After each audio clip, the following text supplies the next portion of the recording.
SI எக்ஸாமுக்கான new patch update தான் இந்த வீடியோவில் பார்க்க போகிறோம். ஏற்கனவே எஸ்ஐ எக்ஸாம் போஸ்ட்போன் ஆனது உங்களுக்கு தெரியும். பட் ரெகுலரான ப்ராக்டிஸ் அப்படிங்கிறது ரொம்பவே முக்கியம். ஸோ ஆல்ரெடி என்ன பிளானில் ஃபாலோ பண்ணிட்டுருக்கீங்களோ அதை கண்டினியூ பண்ணுங்கள். நியூவாக ஸ்டார்ட் பண்ணணும்னு நினைக்கிறவங்க, ஃப்ரெஷர்ஸ், பிகினர்ஸ், ஓகே, அண்ட் தொடர்ந்து பயிற்சி செய்யணும்னு நினைக்கிறவங்க நீங்கள் இந்த பேட்சில் என்ரோல் பண்ணிக்கலாம். ஸோ இதில் என்னென்னலாம் கொடுக்க போகிறோம், எப்படி இந்த பேட்சை கொண்டு போக போகிறோம் அப்படிங்கிறத இந்த வீடியோவில் உங்களுக்கு இன்ஃபார்ம் பண்ணுறேன். ஸோ காக்கி சட்டை எஸ்ஐக்கான டிஎன்யூஎஸ்ஆர்பி 2026 எக்ஸாம் போஸ்ட்போன் ஆகிட்டு 27 தான் நடக்குது அப்படின்னு சொல்லியிருக்காங்க. ஸோ நடுவில் ஏதாவது சேஞ்சஸ் வருதுன்னா அது வரைக்கும் இதை நம்ம வந்து ஃபாலோ பண்ண போகிறோம். ஆகஸ்ட் 10ல் ஸ்டார்ட் ஆக போது முதல் தேர்வு. ஸோ இப்போ இருந்தே இந்த பிளானை பார்த்துட்டு இதுக்கு படிக்க ஆரம்பிச்சிருங்க, டிலே பண்ண வேண்டாம். ஸோ இந்த பிளான் எப்படி இருக்க போகுது, நம்மளுடைய கைடன்ஸ் எப்படி இருக்க போகுது அப்படிங்கிற ஒரு சிம்பிள். ஏன் வந்து ஒரு டெஸ்ட் பேட்சோ இல்லை வீடியோ கிளாஸோ டெடிக்கேட்டடான ஒரு ஸ்டடி பிளானை ஃபாலோ பண்ணணும் அப்படின்னு கேட்டிங்க அப்படின்னா, நாம் என்ன நோக்கி போக போகிறோம், எவ்வளவு கம்ப்ளீட் பண்ணியிருக்கோம், நாளைக்கு என்ன பண்ண போகிறோம், அடுத்த நாள் என்ன பண்ண போகிறோம், ஒவ்வொரு நாளும் என்ன பண்ண போகிறோம், ஓவராலாக இந்த சிலபஸை கவர் பண்ணுறதுக்கு, ஒரு டைமாவது படிக்கிறதுக்கு, ரிவைஸ் பண்ணுறதுக்கு, டெஸ்ட் ப்ராக்டிஸ் பண்ணுறதுக்கு எவ்வளோ நேரம் எடுத்துக்கும், நாம் எவ்வளோ எஃபர்ட் போட்டு படித்தா இந்த டைமுக்குள்ளே முடிக்க முடியும், நமக்கு எவ்வளோ டைம் இருக்குது, இந்த மாதிரி நிறைய விஷயங்கள் இருக்குது. ஸோ எடுத்த உடனே சார் நான் வந்து ஒரு இப்போ படிக்க ஆரம்பித்தா கிளியர் பண்ணிடலாமா, ஸோ இதை மட்டும் படித்தா கிளியர் பண்ணிடலாமா அப்படிங்கிற ஜென்ரலான கொஷின்ஸ் இல்லாமல் தெளிவான ஒரு திட்டமிடல் அப்படிங்கிறது இங்கே தேவைப்படுது. இது எல்லா எக்ஸாம்ஸுமே பொருந்தும். ஸோ அப்படி ஒரு திட்டமிடல் இருந்தது அப்படின்னா அதை நோக்கி நம்மளோட ப்ரிப்பரேஷனை நம்ம கொண்டு போவோம் இல்லையா. ஸோ அப்படி உங்களோட ப்ரிப்பரேஷனை கொண்டு போகிறதுக்காக தான் ஒரு பிளானை ஃபாலோ பண்ணுங்கள். ஓகே, ரெகுலராக என்ன சொல்கிறாங்களோ அதை ஃபாலோ பண்ணுங்கள். நீங்களா ஒன்று கிரியேட் பண்ணாலும் ஓகே. ஸோ இல்லை இந்த பேட்சில் இருக்கக்கூடிய பிளானை நீங்கள் ஃபாலோ பண்ணி படிக்க ஆரம்பித்தாலும் சரி, பட் நீங்கள் ரெகுலராக ஃபாலோ பண்ணால் மட்டும்தான் அதுக்கான ரிசல்ட் கிடைக்கும். அந்த டைமில் போயிட்டு வரல அப்படின்னு யாரை சொல்லியும் ஒன்றும் ஆக போகிறதில்ல.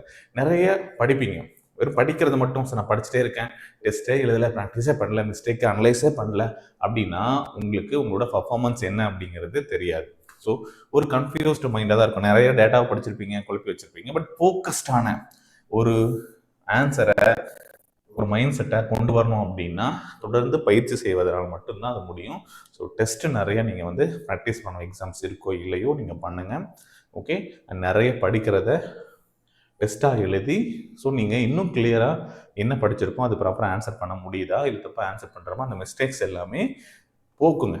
ஓகே, அடுத்த டைம் அதை ரிப்பீட் பண்ணக்கூடாது. ஸோ உங்களுக்கு இருக்கக்கூடிய பயம், பதற்றம் அது எல்லாமே போகும். தைரியமாக எக்ஸாம்ஸ் எழுதலாம், படிச்சிட்டோம் அப்படிங்கிற ஒரு கான்ஃபிடென்ட் உங்களுக்கு கிடைக்கும். வெறும் ஓவர் கான்ஃபிடென்ட் இல்லாமல் படித்ததுனால உருவாக்கக்கூடிய ஒரு கான்ஃபிடென்ட். அது மட்டும் இல்லாமல் டைம் மேனேஜ்மெண்ட், இது ரொம்ப டிசிப்ளினான ஒரு விஷயம். நம்ம உங்களுக்கு கொடுத்துருக்கூடிய டைம் பீரியடில் 1 ஹவர் உட்காந்துட்டு எழுதுங்க டெஸ்ட் அப்படின்னா 1 ஹவர் உங்களால் உட்காந்து எழுத முடியுதா அப்படிங்கிறது இருக்குது. ஓகே, 2 ஹவர் உட்காந்து டெஸ்ட் எழுதுங்கன்னா உட்காந்து எழுதணும். அந்த ஒரு டிசிப்ளின் இப்போ இருந்தே நம்ம பழகிக்கணும். நம்ம எதுவும் எழுதுகிறேன், அப்புறம் எழுதுகிறேன், இப்போ பாதி எழுதுகிறேன், அப்புறம் பாதி எழுதுகிறேன் அப்படிங்கிறதெல்லாம் இல்லாமல், ஸோ எக்ஸாமுக்குள்ளே துல்லியமாக இப்போ நம்ம நிறைய படிச்சிருப்போம். 4 ஹவர்ஸ் கொடுத்தீங்கன்னா நானும் தான் எழுதுவேன், மற்றவங்க தான் எழுதுறதுக்கு டைம் இருக்கலாம், பண்ணிவிடுவாங்க. மெதுவாக யோசிச்சு ஆன்சர் பண்ணுறதுக்கு இருக்குது. பட் குறிப்பிட்ட டைமுக்குள்ளே உங்களால் முடிக்க முடியுதா அப்படிங்கிறதுக்கான டைம் மேனேஜ்மெண்ட்டும் இருக்கணும். ஸோ எக்ஸாம்ஸில் கஷ்டமாக இருக்கலாம், அந்த ப்ரெஷர் ஹேண்டில் பண்ண தெரியணும். ஸோ இது எல்லாமே இப்போ ப்ராக்டிஸ் பண்ணிங்கன்னா தான் அந்த டைம் மேனேஜ்மெண்ட்டை உங்களால் வந்து பண்ண முடியும். அதே மாதிரி ரிப்பீட்டட் ரிவிஷன்.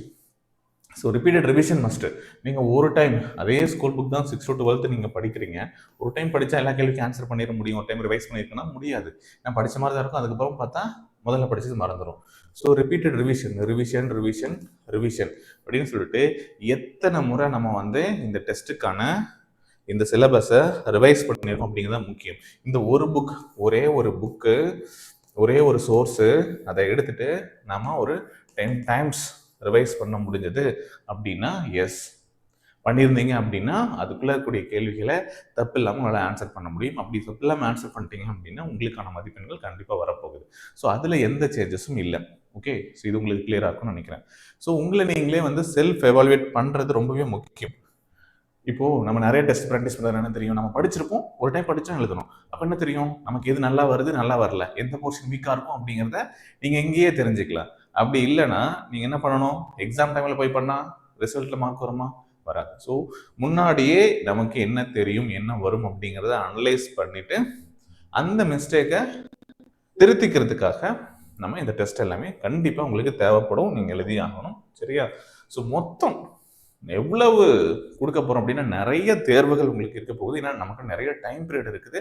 அதனால முதல்ல இருந்தே நீங்கள் வந்து படிக்கிறீங்க அப்படின்னாலும் நிறைய படிச்சுட்டு ப்ராக்டிஸ் பண்ணுறதுக்கு தேவையான எல்லா இன்ஃபர்மேஷன் எல்லா டேட்டாவுமே நாங்கள் உங்களுக்கு வந்து கொடுக்குறோம். நிறைய டெஸ்ட்டு கேட்டிருக்கீங்க, அந்த டெஸ்ட்டுமே வந்து பார்த்தீங்க அப்படின்னா உங்களுக்கு கிடைக்கும். ஓகே, ஸோ மொத்தமாக இந்த 115 தேர்வுகள் அப்படிங்கிறது அதிகமான தேர்வு. ஸோ இது வந்து நான் உங்களுக்கு ஒவ்வொரு டெஸ்ட்டுமே 100 கொஸ்டின்ஸ் 100+ இருக்குது. அதுக்கப்புறம் மினி டெஸ்ட் நிறைய டெஸ்ட் அப்படின்னு சொல்லிட்டு நிறைய தேர்வுகள் வந்து நம்ம கொடுக்க போகிறோம். இது ஒரு நம்பர்ஸ்க்காக உங்களுக்கு வந்து நான் வந்து சொல்லியிருக்கேன். பட் இதை விட அடிஷ்னலான டெஸ்ட்டே நிறைய வந்து இருக்க போகுது. ஸோ அது எல்லாமே நீங்கள் வந்து யூட்டிலைஸ் பண்ணிக்கோங்க. ஆல்ரெடி நம்ம வந்து மெயின் டெஸ்ட் எல்லாமே கொடுத்துருக்கோம். பட் அதை நல்லா திரும்ப திரும்ப எழுதலாம். ஓகே, இந்த அன்லிமிட்டட் பயிற்சி செய்கிறது அப்படிங்கிறது ரொம்ப முக்கியம். என்னன்னா ஒரே டெஸ்ட்டில் இருக்கக்கூடிய கொஸ்டின்ஸை நீங்கள் மல்டிபிள் டைம் ரிவிஷன் பண்ணலாம். ஓகேங்களா? ஸோ ஒரு 10 டைம் எழுதி பார்க்கறது மூலமாக அந்த கேள்விக்கு அந்த பதிலை நீங்களே உறுதி செஞ்சுக்கிறீங்க. ஃபர்ஸ்ட் டைம் உங்களோட பர்ஃபார்மன்ஸ் அனலைஸ் பண்ணுறதுக்காக எந்த அளவுக்கு தெரியுது அப்படிங்கிறத எழுதியிருப்பீங்க. ஓகே, திரும்ப திரும்ப எழுதி பார்க்கறதுனால அந்த கேள்வி பதில்கள் இன்னுமே நல்லா நமக்கு வந்து மைண்ட்ல ஸ்டோர் ஆகும். தேவையான கேள்விகளை செலக்ட் பண்ணி எழுதலாம். ஓகே, திரும்ப திரும்ப நீங்கள் இன்னைக்கு எழுதிருப்பீங்க, 1 வீக் கழிச்சு திரும்ப எழுதி பார்க்கலாம். ஸோ நிறைய ப்ராக்டிஸ் பண்ணி, ஏன்னா இதில் இருக்கக்கூடிய எல்லாமே ஒரு ஸ்மால் போர்ஷன் தான் உங்களுக்கு டெஸ்ட்டில் ஒவ்வொரு டெஸ்ட்டுக்கும் கொடுக்க போகிறோம். ஓகே, ஸோ ஒரு 4 லெசன் 5 லெசன் கொடுத்துருக்கோம் அப்படின்னா அதுலேருந்து கொஸ்டின் கொடுக்க போகிறோம். அது திரும்ப திரும்ப எழுதுறது மூலமாக அந்த கொஸ்டின்ஸ் எல்லாமே உங்களுக்கு நம்ம பிக் பண்ணுறது இம்பார்ட்டன்ட் கொஸ்டின் தானே பிக் பண்ணி கொடுக்குறோம். நிறைய இருக்குது, நம்ம அதை செலக்ட் பண்ணி கொடுக்குறோம். அது எல்லாமே உங்களுக்கு நல்லா கான்ஃபிடென்ட்டாக அதுலேருந்து வரக்கூடிய கொஸ்டினாக இருந்தால் தப்பு இல்லாமல் ஆன்சர் பண்ண முடியும். ஸோ அதுக்காக இது கண்டிப்பாக உங்களுக்கு சப்போர்ட் பண்ணும். அது மட்டும் இல்லாமல் கீழே எக்ஸ்ப்ளனேஷன்ஸும் ஆட் பண்ணியிருப்போம். ஸோ அந்த எக்ஸ்ப்ளனேஷன் உங்களுக்கு இருக்கக்கூடிய டவுட்ஸை இம்மிடியேட்டாக அங்கேயே கம்ப்ளீட் பண்ணிடும், சால்வ் பண்ணிடும்னு வச்சுக்கோங்களேன். ஸோ அடிஷ்னலாக உங்களுக்கு எதாவது டவுட்ஸ் இருந்தாலும் அதை நீங்கள் பார்த்துக்கலாம். Okay, and rank and leaderboard. So உங்களுக்கு மாநில அளவில் எவ்வளோ பேர் எழுதுறாங்க, ஒரு 400-500 பேர் எழுதுறாங்க அப்படின்னா அந்த 400-500 பேரில் உங்களோட ரேங்க் என்ன அப்படிங்கிறத பார்க்கலாம். ஏன்னா எழுதுகிற 2 லட்சம் 3 லட்சம் பேரையும் நம்ம வந்து ஒன்றா ரேங்க் நம்மக்கிட்டே எழுதுவாங்கன்னு சொல்ல முடியும். ஸோ பட் நீங்கள் ஒரு அந்த மாதிரி எழுதுறாங்க அப்படிங்கும்போது உங்களோட ரேங்க் தெரிஞ்சுக்கலாம். ஒரு 500 பேர் எழுதுறாங்க, 1000 பேர் எழுதுறாங்க அப்படின்னா அந்த 1000 பேர்த்தில் நீங்கள் எத்தனாவது இருக்கீங்க. ஸோ சேம் மார்க் நீங்கள் 140 போட்டிருப்பீங்க, அதே மாதிரி இன்னொருத்தர் 139 போட்டிருக்கலாம். ஓகே, இல்லை நீங்கள் ஒரு 100 போட்டிருக்கீங்க அப்படின்னா 101 ஒருத்தர் போட்டிருக்கலாம். ஸோ இவருக்கு என்ன கேப் இருக்குது தெரிஞ்சுக்கலாம் நீங்கள். சரிங்களா? ஒரு மார்க் வித்தியாசமாக இருக்கலாம். ஆனால் இந்த ஒரே மார்க்கில் 100ல் 50 பேர் இருக்கலாம். புரியுதுங்களா? 101ல் ஒரு 50 பேர் இருக்கலாம். பட் அதுதான் சொல்கிறேன், ஒவ்வொரு மார்க்கில் எவ்வளோ பேர் இருக்காங்க அப்படிங்கிறது எல்லாமே உங்களுக்கு ஒரு காம்படிஷன் கொடுக்கும். ஓகே, இதுதான் வந்து ரியல் காம்படிஷன். ஸோ நம்ம இந்த அளவுக்கு இருக்கோம், ஒரு சின்ன ஒரு மோட்டிவேஷன் அண்ட் ஒரு காம்படிஷனை கிரியேட் பண்ணி நம்ம முன்னாடி வரணும்னு சொல்கிறதுக்கு தான் இது. இதை வச்சு நம்ம பின்னாடி போயிட்டுமே நெகட்டிவாக எடுத்து அதை வந்து நீங்கள் பார்க்க வேண்டாம். ஸோ அது பாசிட்டிவான ஆங்கிளில் பார்த்து நம்ம இன்னும் முன்னாடி வரணும். ஓகே, நம்ம ரேங்க் இது இருக்குது, 100 ரேங்க் வந்துட்டோம் நம்ம. ஓகே, இன்னும் இப்போ 50வது வருவோம், அடுத்து 20க்குள்ளே வருவோம், டாப் 10க்குள்ளே வருவோம் எப்பயுமே. ஓகே, அப்படிங்கிற மாதிரி முயற்சி பண்ணுங்கள். ஸோ அதுதான் வந்து இங்கே என்ன மைண்ட் செட்டை கிரியேட் பண்ணுறீங்களோ அதுதான் எக்ஸாம்லேயும் உங்களுக்கு அந்த மைண்ட் செட்டை கிரியேட் பண்ணக்கூடியது. ஸோ நமக்கு இவ்வளோ மார்க் எடுத்தால் போதும், 100 எடுத்தால் போதும், 110 எடுத்தால் போதும் அப்படின்னு இல்லாமல், ஓகே இவ்வளோ கொஸ்டின்ஸ் போட்டால் போதும்னு இல்லாமல் மேக்ஸிமம் இவ்வளோ நம்மளால் வந்து போட முடியும் அப்படிங்கிறத உங்களுக்கு ஒரு கான்ஃபிடென்ட்டாக இங்கே கிரியேட் பண்ணும். சரியா? ஸோ உங்களுடைய மோட்டிவேஷனை இன்க்ரீஸ் பண்ணும். ஸோ மொபைல் ஆப்லேயும் எழுதலாம், அதனால் எங்கே வேணாலும் நீங்கள் எழுதலாம். ஆல்ரெடி பிசியாக இருக்கிறவங்க, வெளியில் வேலைக்கு போகிறவங்க, ஸோ உங்களோட இப்போது இருக்கக்கூடிய டைம் பீரியடில் ஸோ நீங்கள் வந்து ஏதாவது ஒரு இடத்துல இருந்தாலும் நீங்கள் உட்காந்து உங்களுக்கு டைம் கிடைக்குது அப்படின்னாலும் அங்கேயே எழுதிக்கலாம். ஓகே, ஒரு இடத்துலைக்கும் நீங்கள் வந்து கன்ஃபியூஸ் ஆக வேண்டாம். எல்லா டெஸ்ட்டும் உங்கள் கைக்குள்ளேயே இருக்குது. சரியா? சின்ன சின்ன மினி டெஸ்ட்டெல்லாம் அப்பப்போ எழுதலாம், எழுதி பார்த்து ரிவைஸ் பண்ணலாம். அது எல்லாமே நம்ம வந்து உங்களுக்கு கொடுத்துருக்கோம், அதை எழுதலாம். அதே மாதிரி நோட்ஸு, ஸோ அதையுமே உங்களுக்கு கொடுக்குற புக்ஸ் எடுத்துகிட்டு போக முடியல அப்படின்னா இதில் கூடிய பிடிஎஃப்ஸ் வச்சு படிங்க. பட் புக்கு மெயினாக தேவைப்படும். பட் இன்கேஸ் இல்லை அப்படிங்கிறவங்க உங்களுக்கு ஒவ்வொரு டெஸ்ட்டுக்கும் என்ன படிக்கணுமோ அதுக்கான பிடிஎஃப் இதுக்குள்ளே இருக்கும். ஜிஎஸ்க்கு எல்லாமே நீங்கள் பார்த்துக்கலாம். ஓகேங்களா? ஸோ டெஸ்ட்டு வந்து பார்த்தீங்க அப்படின்னா நம்ம நிறைய கட்டங்களாக வந்து நடத்துகிறோம். ஒவ்வொரு 7 டெஸ்ட்டுக்கும் ஒரு ரிவிஷன் டெஸ்ட்டு கண்டக்ட் பண்ணுறோம். ஏன் அப்படின்னா ஏற்கனவே படித்ததை மறக்கக்கூடாது அப்படிங்கிற ஒரு காரணத்தினால. ஓகே, ஸோ இந்த மாதிரி ஃபேஸ் 1, ஃபேஸ் 2, ஃபேஸ் 3 அப்படின்னு சொல்லிட்டு ஒவ்வொரு லெவலாக நீங்கள் வந்து இம்ப்ரூவ் ஆகிட்டே போவீங்க. ஸோ அண்ட் லாஸ்ட் ஃபேஸ் வந்து உங்களுக்கு வந்து பிப்ரவரியில் ஸ்டார்ட் ஆகுது. அதில் நீங்கள் கம்ப்ளீட்டான போர்ஷனை முடிப்பீங்க.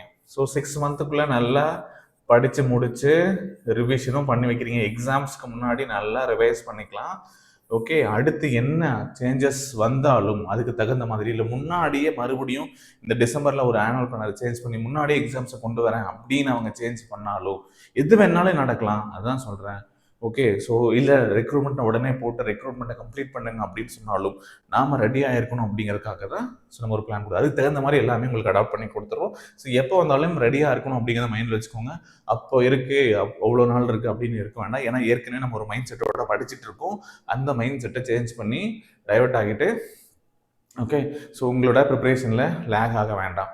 ஸோ பார்த்துக்கோங்க. ஸோ இந்த மாதிரி நிறைய regular test, additional test, revision test அப்படின்னு சொல்லிட்டு நிறைய கொடுத்துருக்கோம். எக்ஸாம் பேட்டர்ன் அண்ட் முக்கியமாக எக்ஸாம் பேட்டர்ன் என்ன போகுதோ அதுக்கு தகுந்த மாதிரி தான் இப்போ வந்து நம்ம வந்து கொஷின்ஸ் கொடுக்க போகிறோம்.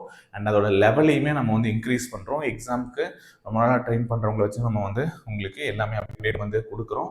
ஸோ புதிய புக்காக இருக்கட்டும், பழைய ஓல்டு கொஷின் பேப்பராக இருக்கட்டும், இது எல்லாமே பேஸ் பண்ணி தான் வந்து உங்களுக்கு நம்ம கொடுக்குறோம். பாக்ஸ் கண்டென்ட்டாக இருக்கட்டும், எல்லா இம்பார்ட்டன்ட்டுமே உங்களுக்கு வந்து வரும்.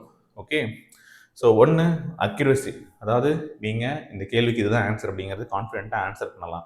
அதே மாதிரி ஸ்பீடு, ஸோ 140 கொஸ்டின்ஸ்க்கும் சரியான நேரத்தில் ஸ்பீடாகவும் நீங்கள் வந்து ஆன்சர் பண்ணுவீங்க. உங்களுக்கு ஒரு கான்ஃபிடென்ட்டாக கிடைக்கும். இதெல்லாம் இந்த எக்ஸாம் ஓவராலாக நீங்கள் கம்ப்ளீட் பண்ணிவிட்டு நீங்கள் ஆக்சுவல் எக்ஸாம்ஸ்க்கு போகும்போது உங்களுக்கு இதெல்லாம் கிடைக்கும். ஆக்சுவல் உண்மையான தேர்வை எதிர்கொள்ளக்கூடிய ஒரு கம்ப்ளீட்டான ஒரு கான்ஃபிடென்ட், உங்களுக்கு வந்து ஒரு தைரியம் வந்து உங்களுக்கு கிடைக்கும். எந்த பகுதியை அதிகம் படிக்கணும் அப்படின்றதெல்லாம் உங்களுக்கு தெளிவாக தெரிஞ்சிடும். ஒரு இம்பார்ட்டன்ஸ் எது இல்லை, இதெல்லாம் படிச்சிருக்கணும், எதை ரிவைஸ் பண்ணணும், ஸ்மார்ட் ஒர்க் எப்படி பண்ணலாம் அப்படிங்கிற எல்லாமே வந்து உங்களுக்கு வந்து இந்த ஓவரால் இந்த பேட்ச் முடியும் போது நீங்கள் ஒரு அண்டர்ஸ்டாண்டிங் வருவீங்க. ஸோ இந்த டெஸ்ட் பேட்சுக்கான ஃபீஸு சரிங்களா, 1 டைம் ஃபீஸ் தான். ஸோ திரும்ப பே பண்ணுவீங்களா அப்படின்னு கேட்டால் கிடையாது. 1099 அப்படிங்கிறது 1 டைம் ஃபீஸ், டெஸ்ட் பேட்ச் மட்டும். சரி, வீடியோவும் வேணும் டெஸ்ட்டும் வேணும் கம்பைன்ட் அப்படின்னா 2499.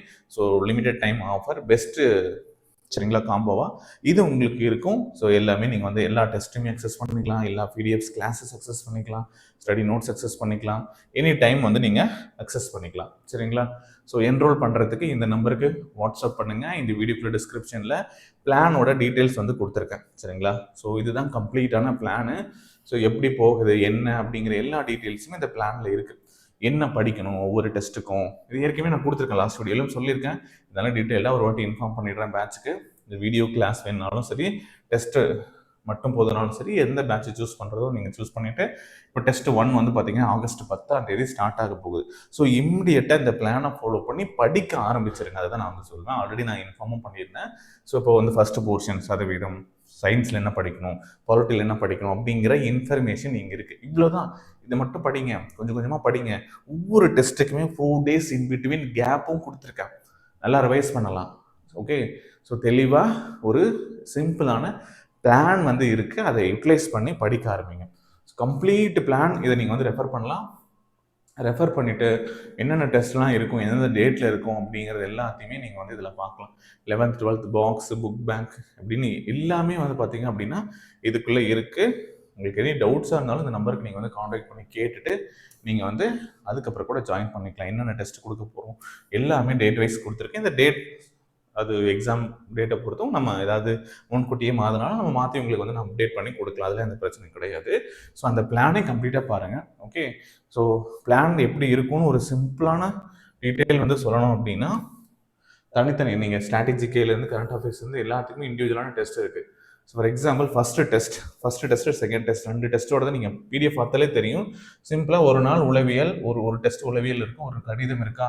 ஓகே, ஸோ இது கூடவே பார்த்தீங்க அப்படின்னா சயின்ஸ் சப்ஜெக்ட் ஒன்று வரும், பயாலஜி வரும், அடுத்த டெஸ்ட் பார்த்தீங்கன்னா கெமிஸ்ட்ரி வரும், ஒரு சோசியல் சப்ஜெக்ட் படிப்பீங்க ஃபர்ஸ்ட் டெஸ்ட்டுக்கு, அதே மாதிரி செகண்டுக்கு வந்து பார்த்தீங்க அப்படின்னா இன்னொரு சப்ஜெக்ட் படிப்பீங்க. பேரலாக எல்லா சப்ஜெக்ட்டுமே படிச்சுட்டு போவீங்க.